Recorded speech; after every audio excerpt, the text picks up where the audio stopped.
Welcome to BIA, Canada's top black media provider.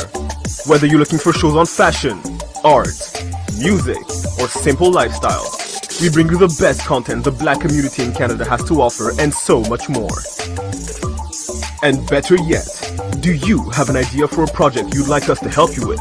We provide equipment, studio, and office space, as well as a team of dedicated individuals to help you bring those ideas to life. So don't wait. Check out our new website at biamedia.ca for more information on how to contact us and start creating today. BIA Media, your way.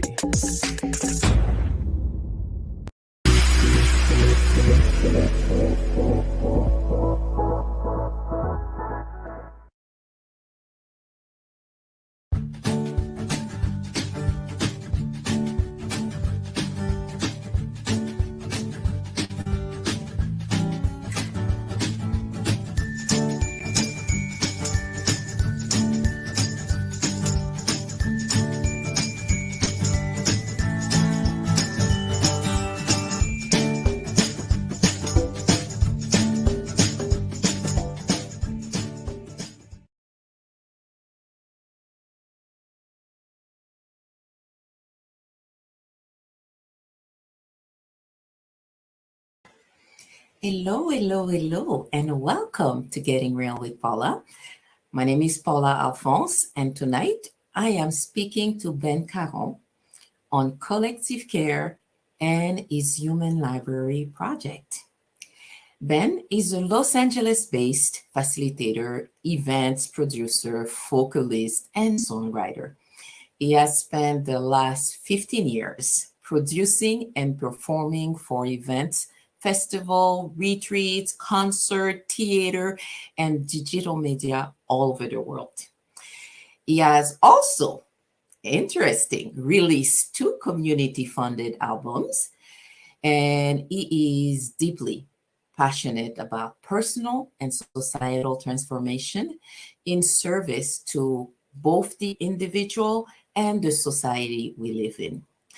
You can hear his music and learn more about his many projects on his website as bencaroncreates.com. So without further ado, let's welcome our guest. Good evening, Ben. Hi, good evening. And thank you for making the time for us to exchange on the work that you do. It's my pleasure. Thanks for having me. So I'm going to start with the very first question. Some of my guests find it, I don't like that question, but we're going with it regardless. If you had to use 5 words to describe yourself, what would these words be? And why did you pick them? You know, I was thinking about whether or not I wanted to choose adjectives or just choose values. And so I decided to go sort of the values route because I feel like that's maybe just a better insight into who I am. And maybe it's a little more comfortable than me like describing myself with adjectives. But I can see why people are a little confronted by this question. But I would say, you know, core values for me are growth, my commitment to my own growth and really being a lifelong learner. Courage, you know, having the courage to stand up, having the courage to have difficult conversations, having the courage to take risks and to try. I would say collective care, like an investment in the well-being of my community and my family and my relationships. Even though sometimes I fail at that and it's a journey, I think I'm always striving to try and be better in relationships. Let's see, I think that's 3. Is that 3 so far? That's 3. I'll say authenticity. I always strive to be authentic. And I'll say hope. I really feel that it's important for myself and for others to maintain a sense of hope, you know, the belief that the future can be positive and that things can get better. So yeah, just off the top of my head, those are 5 that I choose. You did good. You did really good. Actually. And I'm saying I like them as if it was my choice, but they actually sum up what I know so far about you, but we're going to explore some more. And I think they probably, like, from what I know about you, they also are similar to things that you value as well. So maybe that's why I like them. I don't know. Right. Who knows? If anybody asks me that question, I might end up having something rather similar. Definitely authenticity and growth would be there, and courage. Yeah. Yeah. Well, I mean, that sounds like it's also a big part of what your show is about too. Yeah. Thank you. Thank you. You know, every time that I do a show, I learn something different. Whether I usually think I learn something about other people, but every now and then I learn something about me as well. Well, that's, that's one of the most powerful things about conversation, which I think we'll get to a bit later. But, a big part of what I'm trying to facilitate and create in the world is more conversation between people, because I learn about myself through an exchange with other people, and other people get the opportunity to potentially learn about themselves while we learn about each other. Yeah. And there's something about that one-on-one conversation that you can't compare to anything else, because for a small amount of time, this is where you get to, if that person lets you, you get to the soul of that individual, what makes him different. And that's the part I also do like about doing those segments with people all over. And for me, it's just about ensuring or giving space for the people to be themselves. And that's what matters. Yeah. So if I was to ask you, just so that the audience has a bit of understanding of you in your words. Okay. Can you share some of your career journey so far? And maybe in that conversation, because everything you seem to have done gives me the sense that you're an entrepreneur, and you might have been an entrepreneur from the get-go. So I don't know. Let us know. Yeah. That word, I think, does resonate with me. I do identify with entrepreneur, and I actually had this conversation with a friend recently about how I feel like I gravitate a lot more towards opportunities that are a bit more entrepreneurial. Like I'm a self-starter. I'm a creator. I really enjoy building something from the ground up. A little bit of my history. I grew up in a really small town in Iowa. A rural town, which was a really beautiful experience in a lot of ways. I think it instilled in me some really wonderful values, especially including integrity, discipline, hard work, so many personal responsibility, so many values that I still like are core to who I am today. I was also, growing up, I was also like a very emotional, very artistic, and soon to discover as I was growing up, a gay child.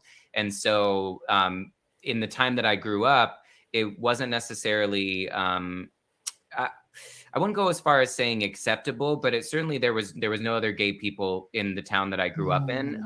And so I think my journey was really one of finding my way, like finding psychological safety where I was. So, essentially modifying myself in ways that I felt like were going to keep me safe and maybe make me more acceptable. And then my journey since then has been about sort of finding my way back to my own authenticity, my own truth, my own self-expression.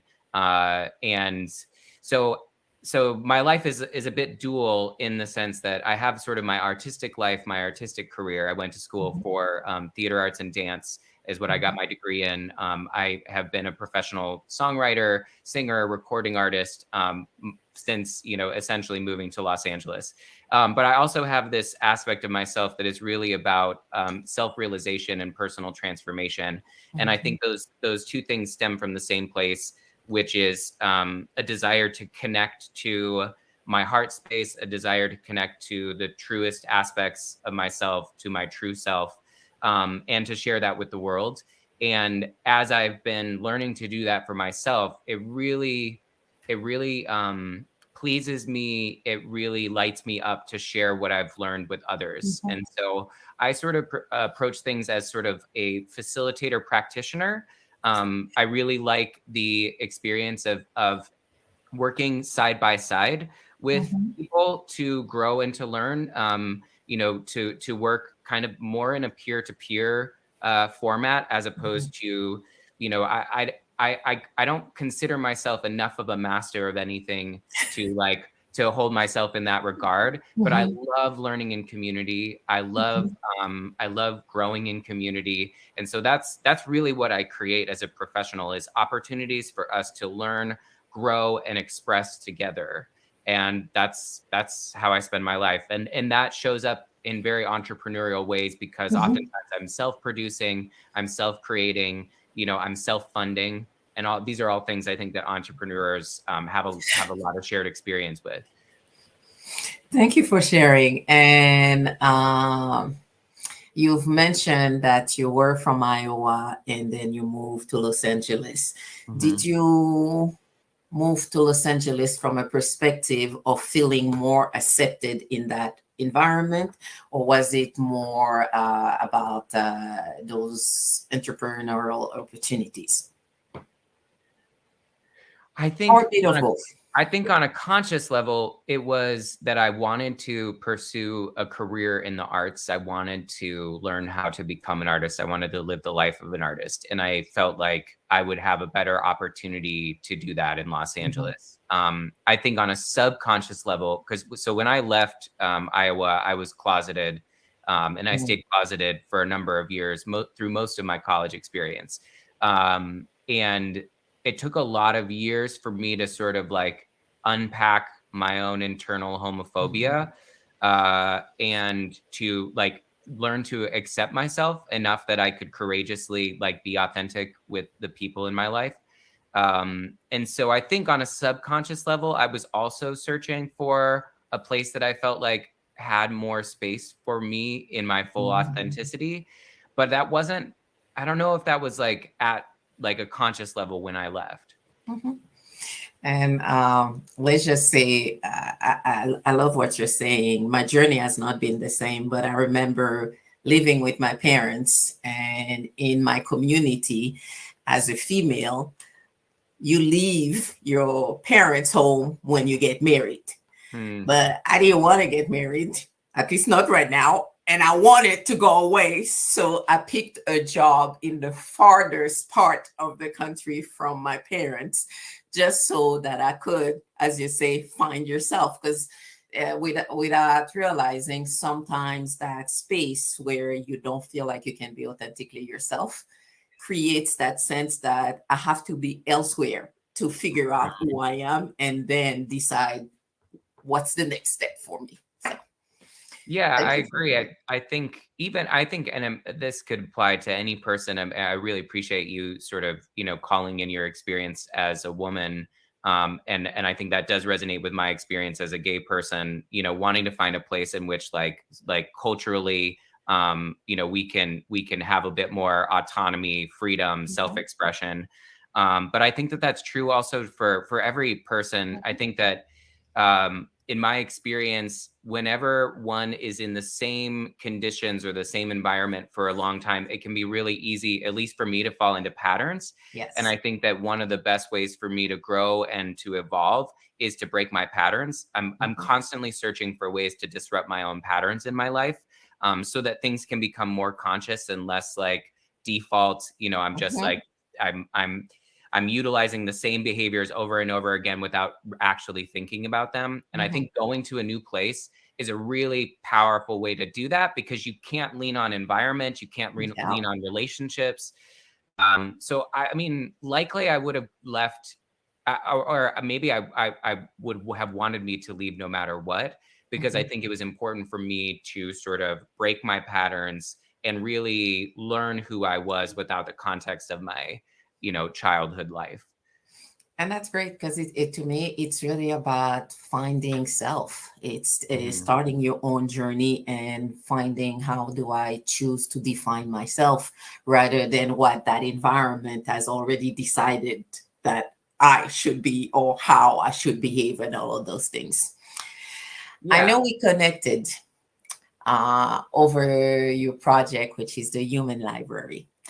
Can you give us a little more detail as to what that is for the people who've never heard that? And I'll talk about it all day. I love talking about it. In fact, it's part of my job is to talk about it. So I'm happy to talk about it. So I'm really grateful because I came into the Human Library sort of, synchronistically. I had seen a call to participate as part of the Burning Man experience. I was going to Burning Man, and there's lots of opportunities in which you can volunteer and participate at Burning Man. And I was lucky that one of the years that I was going to Burning Man, the Human Library had brought their project to Burning Man. And so it was sort of an intersection of two things that have never intersected otherwise. It was only that one year that the Human Library came to Burning Man, but it happened to be a year that I saw an ad from them and got to be involved. And so I've been with it ever since because I think it's just one of the most brilliant ideas that I've ever heard. And I get to sit in on these sessions and watch how incredibly effective the methodology is. So anyway, that's me first saying like, it's amazing. And now let me tell you what it actually is. So the Human Library is a 22-year-old international nonprofit that was started in Denmark as a way to try and create safe spaces for courageous conversations. And so what was happening back then, which is not different than what is happening now, is that in Denmark, there were different groups of people that were sort of like polarized against one another or were fighting against one another. There was a lot of like bigotry at the time, in my understanding. And this, our founder, Ronnie Abergel, he wanted to create an opportunity for people who had different lived experiences to just like simply have a conversation where they could learn about each other's lived experiences. And so what we do is we create this space that we call the Human Library. The public is invited to come into the space either on Zoom or in person. And you get to check out a quote unquote human book, which is a volunteer who's there to have a 30-minute conversation with you where you can ask them anything. They're trained and they're there specifically because they want you to ask them the difficult conversations, the difficult questions, the questions that you maybe have been too afraid to ask because you're worried that you're going to get the language wrong, which is a lot of what keeps people from having conversations. They're like not easily offended. And if they are offended, they're willing to like speak through that with you and like work that out without judging, and without making somebody wrong. So it ends up being this really beautiful, safe space where like expansive opportunities for growth show up. And part of my job is I'm a librarian in the Human Library. I'm also one of the producers or the event organizers, and I'm also a book. So I get to see it from a lot of different angles. And for me, I've sat through, listened to, participated in some of the most beautiful radical conversations where people really are vulnerable and ask the thing that they're afraid to ask. And on the other side of that discomfort comes like expansion, incredible learning shows up. And I just love it. We can talk about this all day. I know. And there's this part where most people, when there's something that they're not comfortable with, that discomfort space is usually when they retreat. And what you're doing is you're pulling them in and say, go ahead, ask that question. Yes. Say that statement that you've always wanted to say. We'll answer. And there's no consequence. As you say, it's totally safe space. So therefore, as you do this, to me, there's a bit like two experience taking place. I'm challenging myself, but I'm also going out of my comfort zone and reaching out to someone else who in everyday life I might have never connected with or dare to ask. We would have crossed paths and that's it. Yeah, and that's one of the greatest gifts that I've experienced. Obviously the pandemic has contained quite a lot of hardship and has been traumatic in many ways, but there are gifts and silver linings that I've been able to find from the experience. And one of them is that the Human Library before the pandemic it took place entirely in person. They'd never even considered doing the events online. But when the pandemic happened, the organization was like, well, we can't stop doing what we do. Like the world needs this experience. And so we moved our entire system to Zoom. And we're actually soon to have an app that's actually going to be launched where people can like have an app on their phone and attend a human library event through the app. And the brilliant part of it is that when I produce an event now, when I used to produce an event before, it would just be local people from Los Angeles who were attending this event. Now I produce an event and there are people from every continent, every like country around the world. It's truly like humanity comes together in these spaces and learns across borders. They learn across cultures. They learn across generations, across religions. It's one of the most like sublime expressions of human potential that I've ever seen. And it's so simple. It's just a bunch of people talking in a Zoom, like, and that's all it needs to be. And the beauty about it is like there's no script. So you don't have to say, I have to prepare something. It's just you ask me and I share some of my journey. So there's that connection, that sense that this would not be one of those repeated events where I'm just, okay, so here we go. My name is, I do blah, blah, blah. So it's not that. It's really, it feels like it's always spontaneous. Yes, always spontaneous, always different. I learn something new and something new happens every single time, which makes it very alive. The potential is infinite because the conversation goes wherever the questions go. And so one question will lead to another question, will lead to another question. And that chain of questions creates a whole new paradigm or a whole new possibility from it.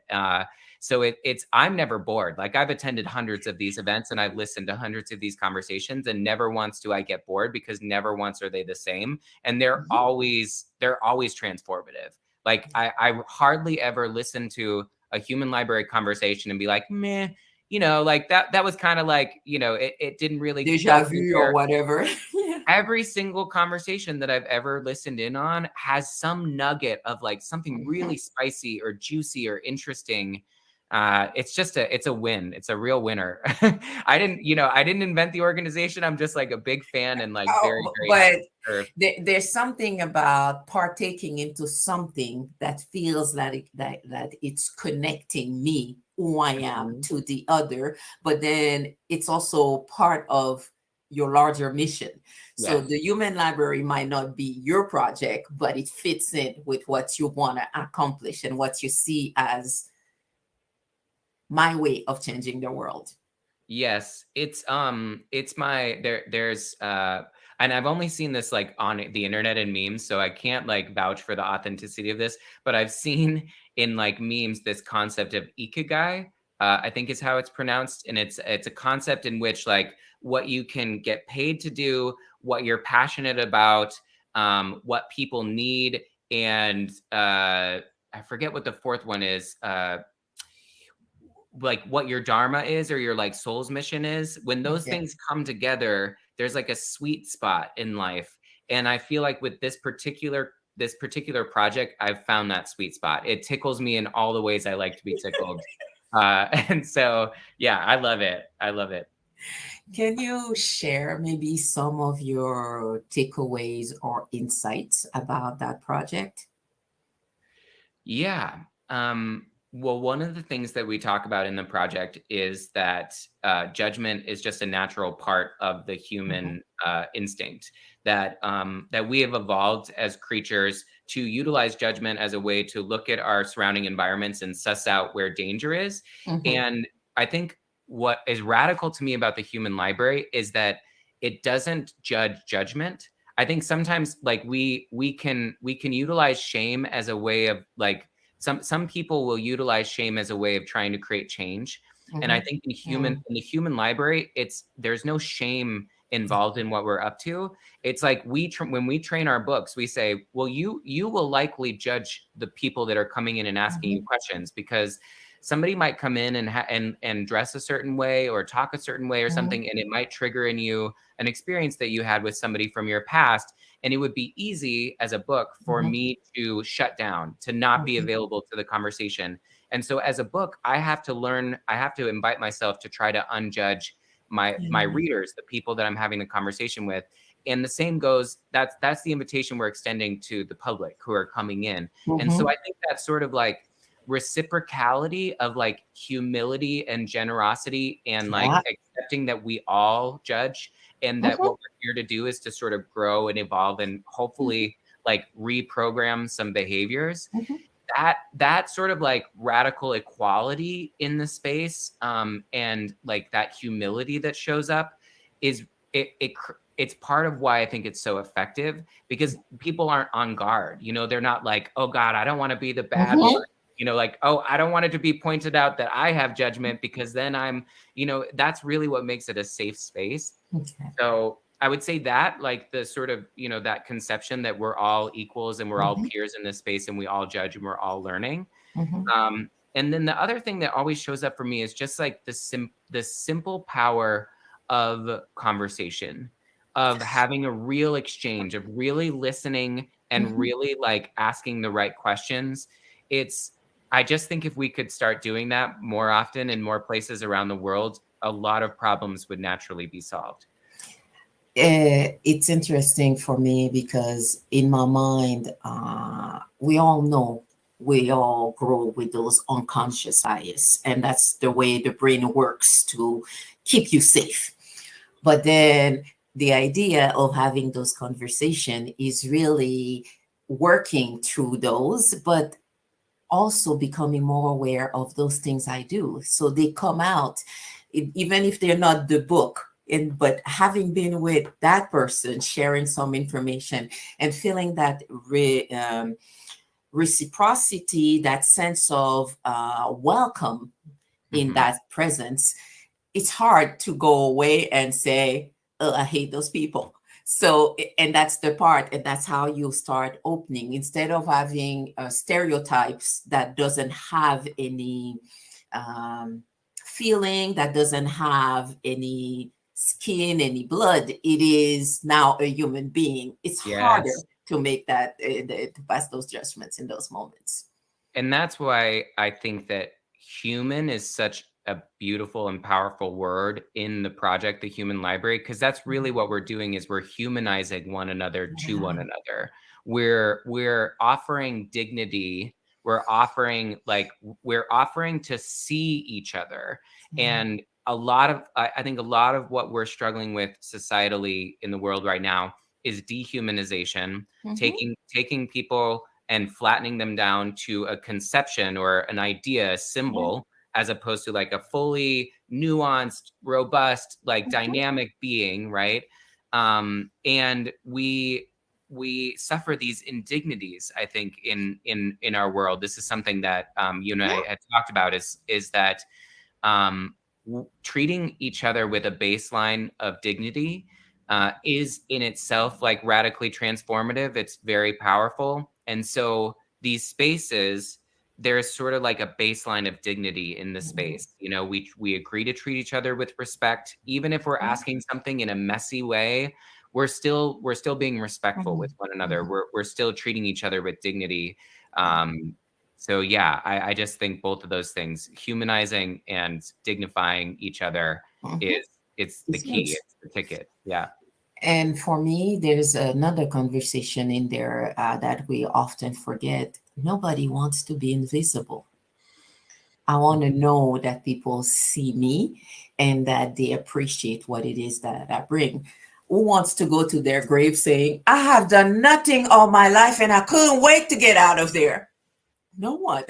So, and that's that point for me, that conversation, that opening up to other realities and at least trying to walk in somebody else's shoes for a little while and realize, we might have a lot more in common than we have that is different. And that's the part that we sometimes forget when we're applying those stereotypes. Yeah.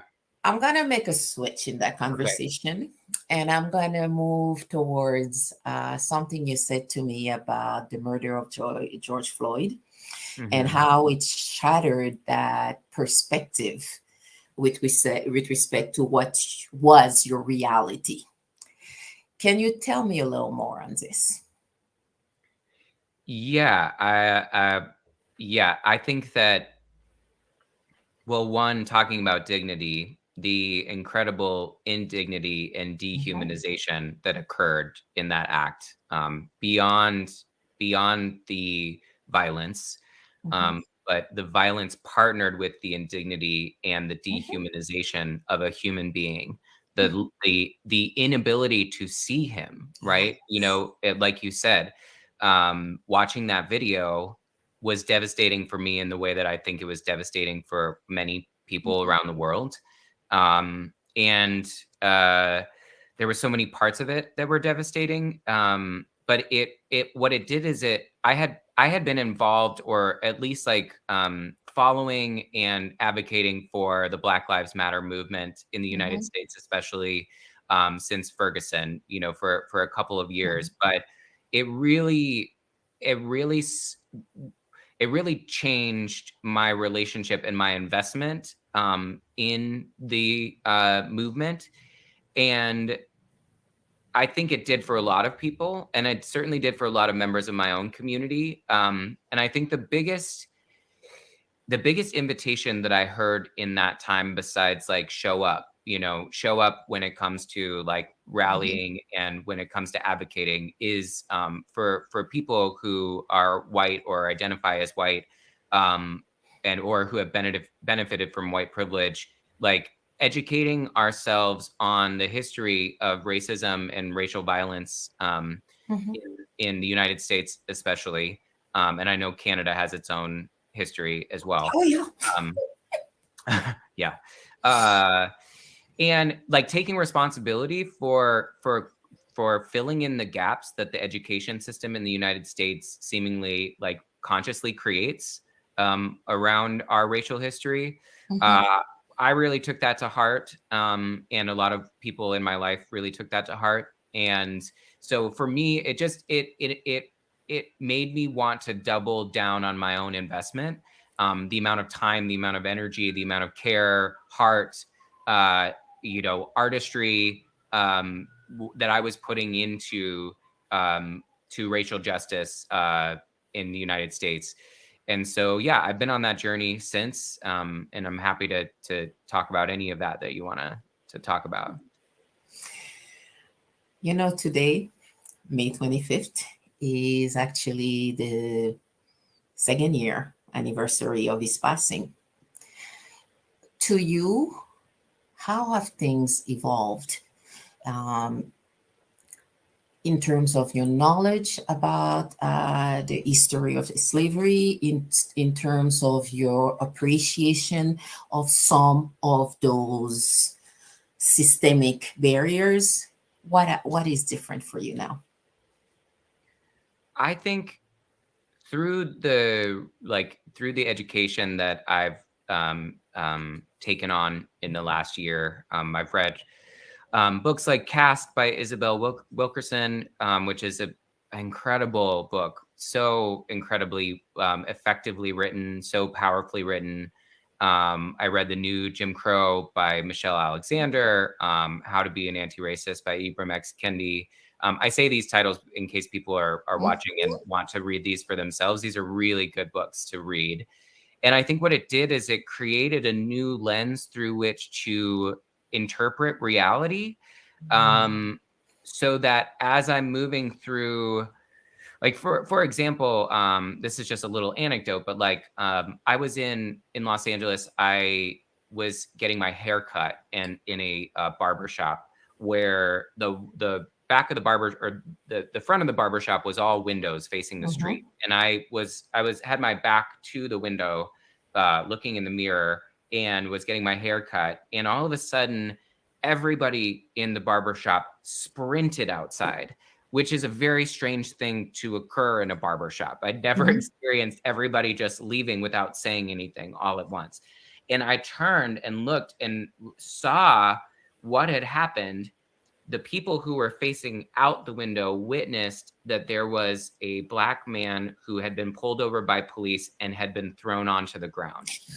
And everybody, there was no conversation, there was no mention, nobody even said, this is what's happening. The people who saw it immediately ran outside. The people who didn't see it turned, immediately clocked what was happening, and immediately ran outside. Everybody pulled out their phones simultaneously and taped. I would say, like, and this wasn't just the people in a barbershop, people in the restaurants, people, like, everybody from all four corners of this intersection swooped together and had the same exact reaction at the same exact time without saying a word to each other, which is, we are here to witness and be sure we're holding the police accountable to this interaction. Yeah, and sure. Yeah. And like, that would never, I don't think that would have happened before. Like, I think that this new sort of like lens through which we are looking at reality, or at least like I witnessed everybody in that space looking at reality, and I look at reality, is just to be more aware and mindful of that, which for me as a person who benefits from white privilege, was always invisible. Like in the past, that might have happened. I would have had no idea that it happened. Or even if it was happening, it would not have occurred to me to pull out my phone and to go and be a witness, or to stand and watch the police, right? So these types of shifts, I think, are happening. I at least in my experience, right? Like that was a very powerful experience for me. And I don't think that would have happened without the reckoning that we've been through collectively because of the murder of George Floyd. There's a lot more to say about it, but I mean, I think that to me is the most potent, like, lived experience I've had since then, that shows me how much things have changed in the last 2 years. And I would say for me,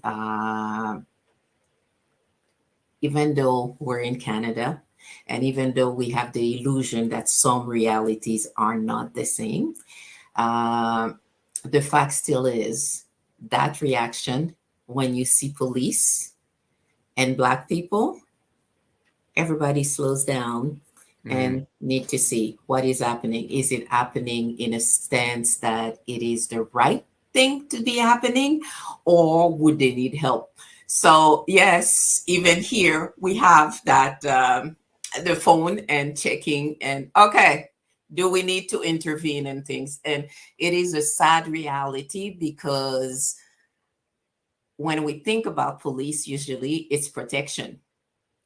And then something like this happened, and we have to, again, become a little more adaptive and figure out, how am I dealing with this? What this could possibly mean, and how do we manage this? Not obvious at all. Well, and I think that, yes, and I think that what it reasserted was that whether we're talking about politicians or we're talking about police, that these systems that we've created, like seemingly theoretically, are meant to serve the public, the well-being of the public. And when the political system gets so out of balance that it's no longer in service to the actual public interest, or when the policing system has gotten so out of balance that it's no longer serving the public interest and instead is exploitative or violent or harmful, then it is the duty and responsibility of the population, us, those people that were in that barbershop and the people on the street corner, to reassert the fact that we are watching and you are here as a representative of us, you know, and that person that you're throwing onto the ground is our community member, and we're here to advocate for them. And what I appreciated, I'll say, what I appreciated in that space was everybody sat and respectfully videotaped and watched what was going on, but did not go to the place of, there was no like attacking, there was no like screaming. There was like a certainty of, it was like a centered power of, we the public are here to watch, and we're going to give you the benefit of the doubt that this is actually a lawful engagement that's going on, that you had some sort of justifiable cause. We're going to give the police the benefit of the doubt, but we are going to watch the entire interaction. We're going to videotape in case anything goes to a place that it shouldn't. And I think that that's a good balance to have. Like, I think it's, you know, a lot of what I'm trying to train myself to do is to assume benevolent intent, you know, to give people the benefit of the doubt. But be ready in case, right? To like, to be in my own center and to understand what to do in case things they do go a different direction. And so I really appreciated about that interaction that everybody, and there were people of every race, every gender, every age group in that group that was surrounding and videotaping. It really represented the diversity of Los Angeles, I feel like, that I saw. And every single person was like giving the benefit of the doubt, but standing ready in case something was to happen. And who knows, that might have actually saved that person's life in that moment. That like, Yeah, that and level. we don't know, but then at the same time, we're happy that it wasn't. Yes. Because when it took place the very first time in plain view, that's not how it ended. And I think it's what I call a collective conscience. Yes. It's just as a group, there's that sense that there's certain things we do not want to see being repeated.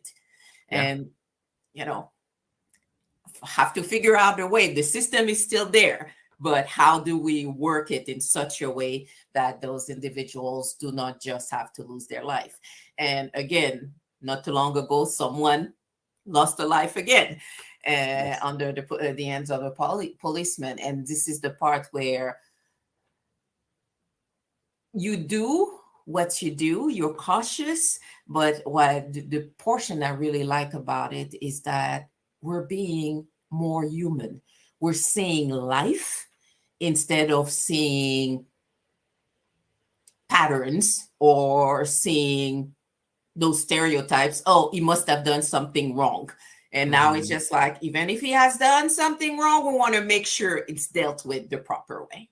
Yes. Yeah. I love that you said life, because I think that is something I think across the board, theoretically, everybody could get behind, you know, the preservation and respect for life. And that, and I think that expands beyond, like, that is the core of a lot more than just our humanistic issues, but like it's the core of our environmental issues. It's the core of our animal cruelty issues. Yes. It's the disrespect for life, right? The non-valuing of life. Whether that is, you know, the natural world or the animal world or our fellow human beings. I couldn't have said it better. And I'm also conscious of time, and I want to get to that other. Okay. On a different note, I know you are literally embarking on a new venture tomorrow. With River Angels and the Caravan. So do share some of those details as well. So if anybody wants to keep following you, they can actually do that too. Yeah, thank you for inviting me to speak on it. So I do leave tomorrow to go on the greatest adventure I've ever gone on in my life. And it's really an integration. I was talking about that concept where like your life's purpose comes together and you're like in the sweet spot. This project really represents that for me in a way that like has never been available to me in the past. And so what I'm doing is some colleagues, some collaborators of mine, my community and I are engaging on an 8-week journey across the country and back in what we call the Caravan of Compassion. And the idea is moving across the country and back and facilitating, creating spaces for conversations, like we mentioned earlier. And some of these events are going to be human library events that that I'm creating with local partners around the country. Some of them are events that are utilizing a methodology from Braver Angels, which is a great organization to follow if you're interested in watching this. They specifically facilitate conversations across differences. So differences in ethnicity, differences in generation, difference in ideology, difference in like rural versus metropolitan, all of the sort of like polarizations that we find ourselves struggling with as a country. They have like a methodology to facilitate those conversations. So it'll be, you know, conversations across differences, human library events, and also just like pop-up moments that we're going to do where, you know, we're going to be driving along the road and we're going to stop in a town and sort of like just try and engage in conversations with people that we meet and see if we can generate greater understanding by approaching things with curiosity, really coming from the place of wanting to see, hear, understand, and value our fellow human beings, and ask great questions. and see what type of healing is available through that. And my vision for it is to fine tune, hone this project over the next 5 summers until it becomes a movement that is just like essentially an institution, something that people all around the country feel drawn to participate in, almost like a domestic version of the Peace Corps. You know, so like within the United States, like an inter-community Peace Corps, where we're learning how to create what I call like a neural net of compassion or a neural net of love, nodes of love all around the country, nodes of compassion all around the country, that hopefully will create a different reality for us in this nation. And it's a big old experiment. It's a giant leap of faith. You can learn more about what we're up to on my website, which I know is posted here, bencaroncreates.com, or you can follow us with the hashtag Caravan of Compassion on social media, and you can kind of see there's some of the most brilliant humans I've ever met are going on this journey, and we're all going to be posting about what our experience is like, mostly from the vantage point of wanting to like share and inspire and hopefully invite people into similar experiences or to create these experiences for themselves. Because like I said, my dream is that this becomes a movement that hopefully can heal the country and eventually hopefully the world. And so, yeah, that's the big adventure that I'm about to embark. And I love it because to me, it's all about stretching perspective. It's all about changing what I've always assumed had to be done a certain way. So it connects with the human library, but it also, as you say, it's having those courageous conversations, because we've stopped talking. In a lot of environments, we stop talking. We cross paths, we say hi, but it's not, we're avoiding anything that could create tension or conflict. Yeah, we don't know. I mean, we in a lot of ways, we just don't know entirely how to have these conversations. So that's why these organizations are so powerful, because they facilitate a safe space for it that people maybe wouldn't necessarily be able to create for themselves, you know?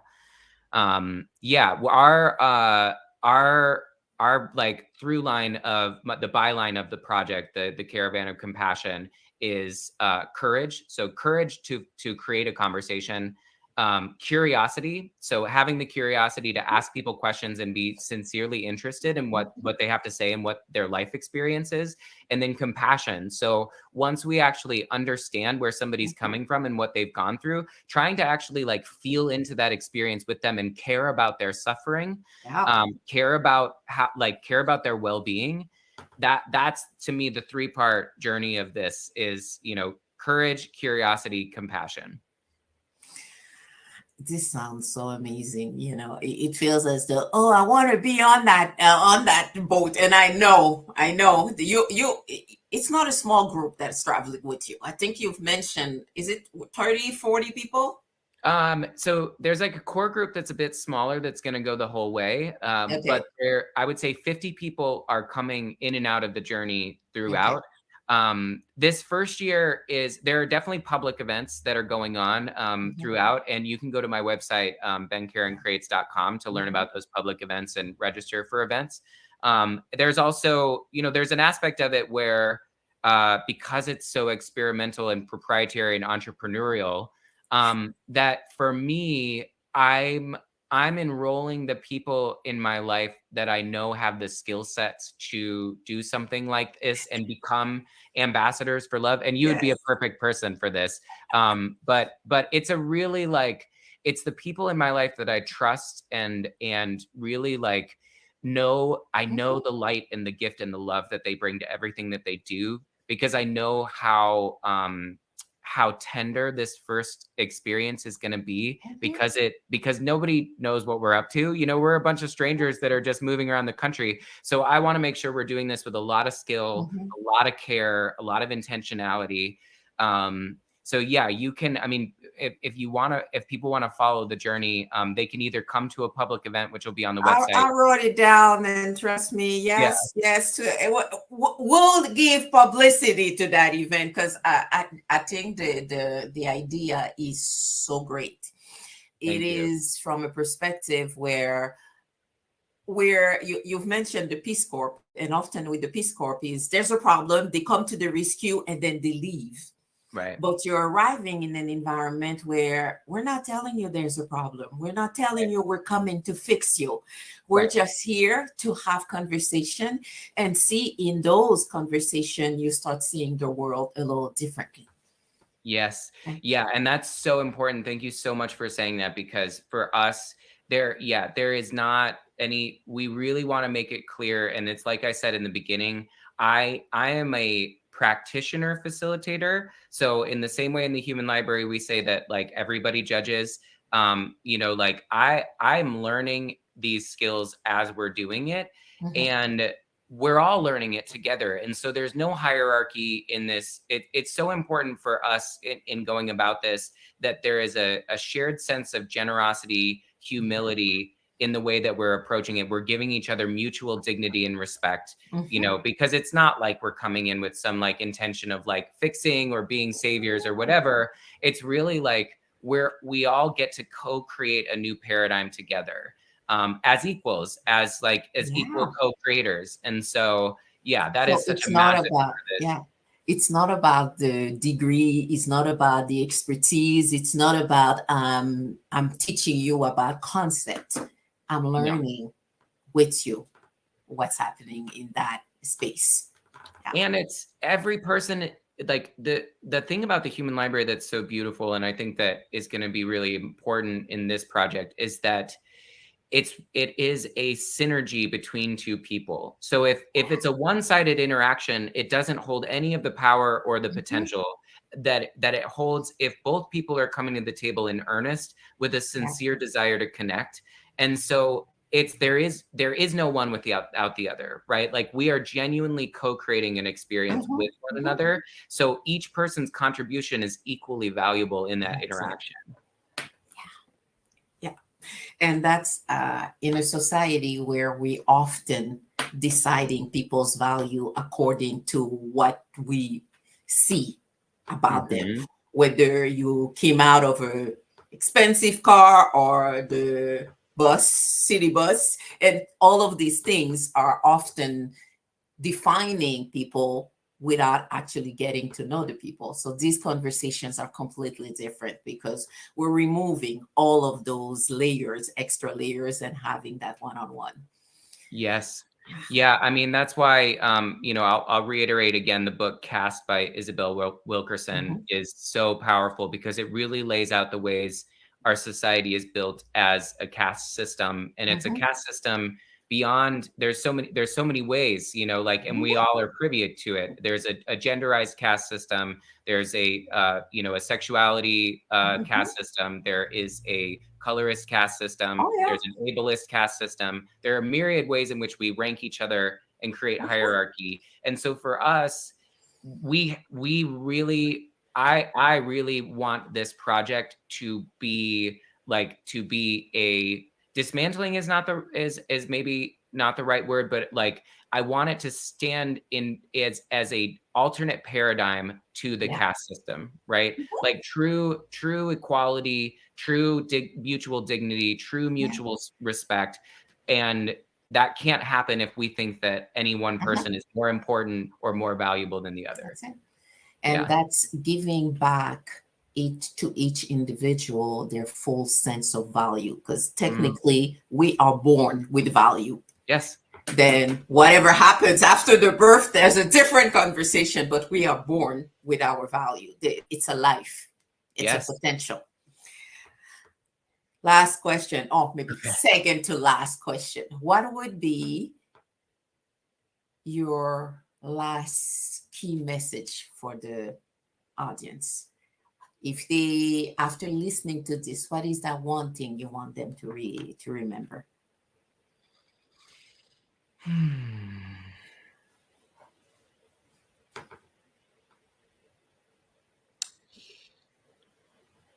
To start where we're at, to start where I'm at, to start where you're at, in the sense that, I think that it can feel really daunting to look at the world and to feel like there's these intractable problems, that there are these massive issues.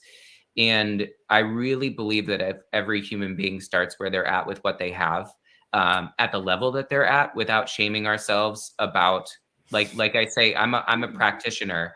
Like I'm constantly forgetting and relearning, constantly remembering myself, constantly falling off the path or falling out of my center, and then having to find my way back. It's a remembrance. It's a practice, right? And so I would just say, be graceful with myself, with yourself, to start where I'm at, and to begin again and again and again, and as many times as it takes to integrate. That would be my takeaway. And I like what you're saying, because what comes to my mind is I often tell people, especially the people who have the tendency to, it's not so much judging other people, but either comparing or judging themselves against some idea of where they should be. It's just remembering you're a work in progress. So wherever you are is exactly where you need to be. And this is for you to decide how I'm going to make the next move towards that place where I want to be, where I feel I can offer the world more things.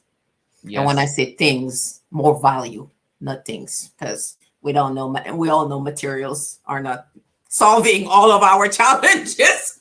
To the contrary, as much as we're told that they will. Oh gosh, no, it's not. The more toys you have, the more empty sometimes it feels, because what do I do? How much can I spend there? So yeah, I think we've witnessed the limits of materialism for sure. So I'm gonna ask, but I think you've mentioned it a few times. How can people get in touch with you or hear about some of your future activities?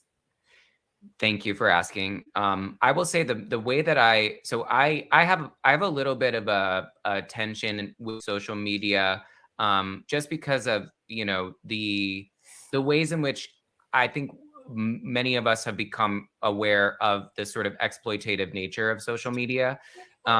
So I just say that to say that I am on social media, and I think that staying in touch with me that way will be effective to the point that I participate in social media as much as I can, without harming myself. And so you can follow me on social media at Ben Caron Creates, and I'll be very intentional about what I'm putting out, and try and add as much value to your life on those platforms as possible. The more effective way, I think, to stay in touch with me is via my mailing list, which is on bencaroncreates.com. There's a little pop-up that'll pop up that says join the mailing list. I'm also super conscious of how sacred people's inboxes are. So I try not to over email, but that's a great way to stay in touch. Yeah. But I also am going to publish all of the events that we're doing this summer, and just all the events that I do on the website. And lastly, you can follow hashtag Caravan of Compassion all summer long to kind of see what we're up to on that journey. So I am keeping the hashtag Caravan of Compassion so that I'm sure that I see it.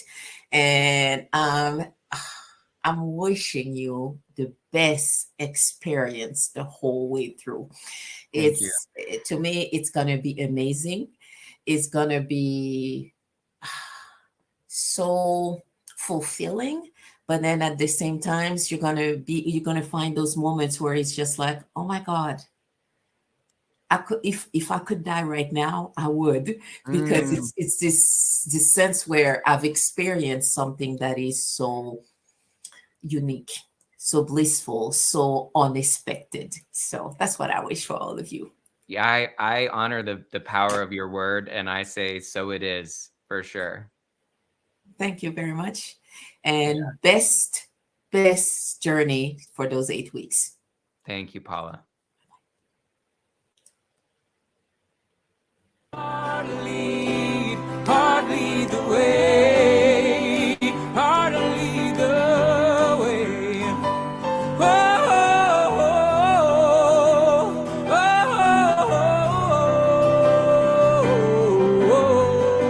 Friends hear me well, friends hear me well. had a dream last night. Billion souls walking, opened up their eyes. A little more love, a little more light, a little less drama in my life. A little more time remembering who I wanna be. I gotta stop punishing myself for the choices I made, for the things that I've done. Come on, come on.